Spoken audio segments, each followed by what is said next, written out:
Big Boss Kannada season 11ರ grand ಫಿನಾಲೆಯ ಕಾರ್ಯಕ್ರಮ ಮುಗಿದು ಸಂಪೂರ್ಣವಾಗಿ 2 ವಾರಗಳೇ ಕಳೆದಿದೆ.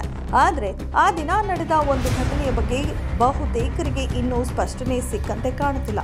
ಹೌದು, ಬಿಗ್ ಬಾಸ್ ಕನ್ನಡ ಗ್ರ್ಯಾಂಡ್ ಫಿನಾಲೆಯ ದಿನ ಮಾಜಿ ಬಿಗ್ ಬಾಸ್ ಸ್ಪರ್ಧಿ ತುಕಾಲಿ ಸಂತೋಷ್ ಹಾಗೂ ಅವರ ಪತ್ನಿ ಮಾನಸ ಅವರ ಕಾರಿನ ಸುತ್ತ ಒಂದಷ್ಟು ಜನ ಸುತ್ತುವರೆದಿದ್ದ ವಿಡಿಯೋವೊಂದು ವೈರಲ್ ಆಗಿತ್ತು. ಈ ವಿಡಿಯೋಗೆ 10 ಶೀರ್ಷಿಕೆಗಳನ್ನು ಕೊಡಲಾಗಿತ್ತು. ತುಕಾಲಿ ಸಂತೋಷ್ ಮೇಲೆ ಹನುಮಂತರ ಅಭಿಮಾನಿಗಳಿಂದ ಹಲ್ಲೆ, ಅಪಘಾತ ಮಾಡಿ ಎಸ್ಕೇಪ್ ಆಗಲು ಯತ್ನಿಸಿದ ತುಕಾಲಿ ಸಂತೋಷ್, ಫ್ಯಾನ್ಸ್ಗೆ ಫೋಟೋ ಕೊಡದ ತುಕಾಲಿ ಸಂತೋಷ್ ಅಂತೆಲ್ಲ ವಿಡಿಯೋಗಳು ವೈರಲ್ ಆಗಿದ್ದವು. ಆ ದೃಶ್ಯಗಳನ್ನು ಕಂಡವರು ನಿಜ ಇರಬಹುದು ಅಂದುಕೊಂಡಿರಬಹುದು, ಆದರೆ ಅಲ್ಲಿ ನಡೆದಿರುವ ಅಸಲಿ ವಿಚಾರವೇ ಬೇರೆ ಇದೆ. ಆ ದಿನ ಅಲ್ಲಿ ನಡೆದಿದ್ದೇನು ಎನ್ನುವುದರ ಬಗ್ಗೆ ಸ್ವತಃ ತುಕಾಲಿ ಸಂತೋಷ್ ಸ್ಪಷ್ಟನೆ ನೀಡಿದ್ದಾರೆ. ಸದ್ಯ ಸಂದರ್ಶನವೊಂದರಲ್ಲಿ ಮಾತನಾಡಿದ ಅವರು, ಆ ದಿನ ಬಿಗ್ ಬಾಸ್ ಮುಗಿಸಿ ಹೊರಗಡೆ ಬರುವಾಗ ಸ್ಪರ್ಧಿಗಳ ಜೊತೆ ಫೋಟೋ ತೆಗೆಸಿಕೊಳ್ಳಲು ತುಂಬಾ ಜನ ಅಭಿಮಾನಿಗಳು ಕಾಯ್ತಿದ್ರು. ಅದೇ ಸಮಯಕ್ಕೆ ಮಾನಸ ಹಾಗೂ ನಾವು ಬಂದೆವು. ಆಗ ಕಾರಿನಿಂದ ಇಳಿಯಿರಿ ಎಂದು ಸಿಕ್ಕಾಪಟ್ಟೆ ಒತ್ತಾಯ ಮಾಡಿದ್ರು. ಆದರೆ ನಮಗೆ ಕಾರಿನಿಂದ ಇಳಿಯಲು ಆಗಲಿಲ್ಲ.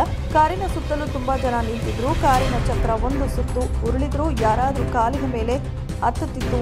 ಇದು ನನಗೆ ಭಯವಾಗಿ ಕಾರಿನೊಳಗೆ ಇದ್ದೆ. ಕ್ಯಾಮ್ರಾ ಲೈಟ್ಗಳು ಕಣ್ಣಿಗೆ ಹೊಡೆಯುತ್ತಿತ್ತು. ಹೊರಗಡೆಯದು ಏನೂ ಕಾಣ್ತಿರ್ಲಿಲ್ಲ. ಇದರಿಂದ ನಿಜವಾಗಿಯೂ ಗಾಬರಿಯಾಗಿದ್ದೆ.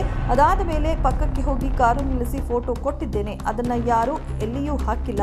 ಆದರೆ ಒಂದು ವಿಡಿಯೋಗೆ 100 ಬಣ್ಣ ಹಾಕಿ ಅದನ್ನ ವೈಭವೀಕರಣ ಮಾಡಿ ವೈರಲ್ ಮಾಡಿದ್ರು. ಅದಕ್ಕೂ ನಾನೇನು ಬೇಜಾರು ಮಾಡಿಕೊಳ್ಳುವುದಿಲ್ಲ ಅಂತ ಹೇಳಿದ್ದಾರೆ. ಆದರೆ ತ್ರಿವಿಕ್ರಮ್ ಗೆಲ್ಲಲಿ ಎಂದಿರುವುದಕ್ಕೆ ಹನುಮಂತನ ಅಭಿಮಾನಿಗಳಿಂದ ಹಲ್ಲೆ ಅಂತ ಹಾಕಿ ವೈರಲ್ ಮಾಡಿದ್ರು. ಅದು ನನಗೆ ತುಂಬ ನೋವಾಯಿತು. ಹನುಮಂತ ನನಗೂ ಆತ್ಮೀಯ. ಅವನಿಗೆದ್ರೆ ನಮಗೇನು ಹೊಟ್ಟೆ ಊರಿನ ಇಲ್ಲ. ಯಾರಾದರೂ ಗೆದ್ರೆ ನನಗೆ ದುಡ್ಡು ಕೊಡ್ತಾರಾ?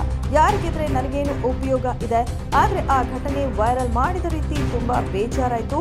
ನಾವು ಕಲಾವಿದರು, ಯಾರೇ ಏನಂದ್ರೂ ಅನಿಸಿಕೊಳ್ಳುವಂತಹ ಪರಿಸ್ಥಿತಿ ನಮಗೆ ಇದು ಎಂದು ತುಕಾಲಿ ಸಂತೋಷ್ ಬಹಳ ಬೇಸರದಿಂದ ತಮ್ಮ ಅಭಿಪ್ರಾಯವನ್ನು ವ್ಯಕ್ತಪಡಿಸಿದರು.